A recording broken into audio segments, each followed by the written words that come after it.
All right, good morning, second grade students. Today for reading, we are going to be looking at Jan Brett's book, Hedgie's Surprise.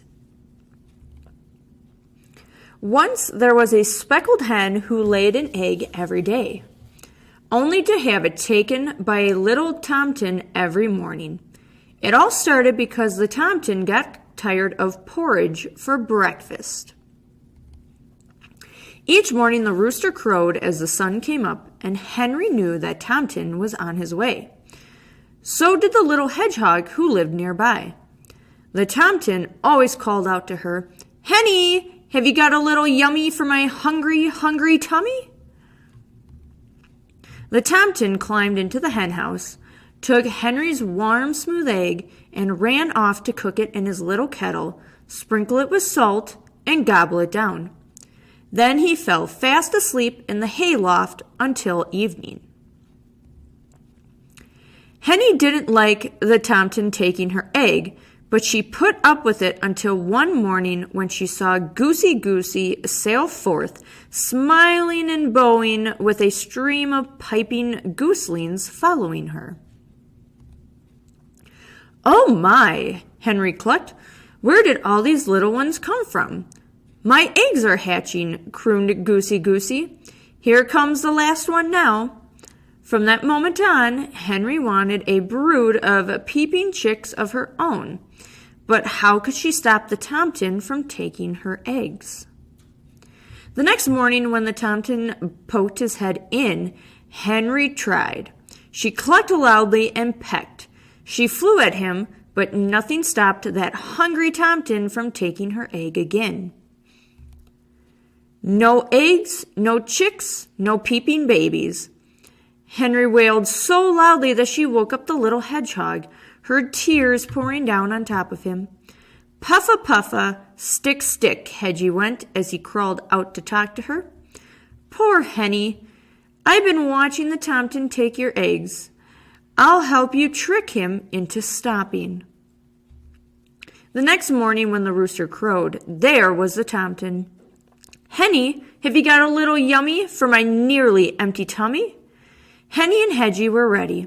The Tomtin reached for an egg and pulled out an acorn. Said the Tomtin. "What's this?" And off he went to try it. The acorn was tasty, but it didn't fill him up, and he awoke in the middle of the afternoon, grumpy. The next time the Tomtin arrived looking for an egg, he found a bright red strawberry. It looked bigger than the acorn, so he ran off to cook it. The strawberry was jammy and sweet, but it only filled up the Tomtin a little more than the acorn had, and he woke up early. The sun had just come up when the Tomtin was at the hen house again, his stomach roaring with hunger. Pushing Henny aside, he grabbed for an egg, only to find a delicious-smelling mushroom. He raced off to cook it, and as scrumptious as it was, he woke up with his little tummy growling for more. "Cock-a-doodle!" The Tomtin rushed in even before the rooster finished crowing. "Henny, have you got something for my hollow, hollow tummy?"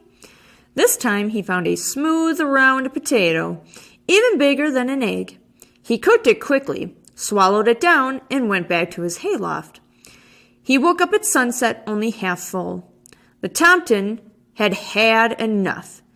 "Henny," he shouted, "tomorrow I want an egg for breakfast and nothing else. If I don't find one, I'll eat you up instead." Henny was scared. The Tomtin had been tricked by an acorn, a strawberry, a mushroom, and a potato. How could they fool him again? "Don't worry, Henny," Hedgie told her. "Now it is time for my surprise." And he whispered in her ear. All night Henny waited on her nest and Hedgie on his. As soon as it began to get light, Hedgie gently covered his nest with straw and got ready for the surprise.